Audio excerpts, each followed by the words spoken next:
জি, করেছিলাম, আচ্ছা, করেছিলাম। এখন করি আচ্ছা, না। আচ্ছা। বাদ দিয়ে দিয়েছি। ও আচ্ছা, আচ্ছা। একটা ভালো একটা নিউজ আছে। সেটা হচ্ছে আমি সে একদিন বলেছিলাম লাইভে, আমি যে সিনেমাটাতে গান করেছিলাম না 'সাঁতাও' সেটা হচ্ছে ওই যে শ্রেষ্ঠ চলচ্চিত্র পুরস্কার পেয়েছে এবার। শ্রেষ্ঠ চলচ্চিত্র পুরস্কার পেয়েছে এবার।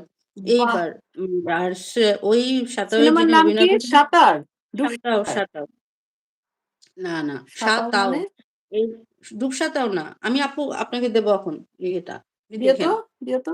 এইটা হ্যাঁ। তো এইটা তো সেই সময় আপু পুরো বাংলাদেশে না ঢাকার ৬ টা কি ৭ টা সিনেপ্লেক্সে একসাথে রিলিজ হয় এই ছবিটা 'সাঁতাও'। আচ্ছা। বসুন্ধরা স্টার সিনেপ্লেক্স, যমুনা, তারপর আরেকটা কোথায় যেন?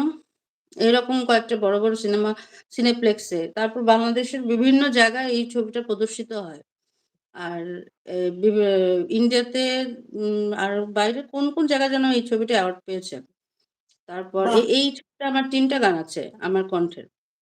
৩ টা গান? আর ৩ ওয়াও! টা গান হ্যাঁ।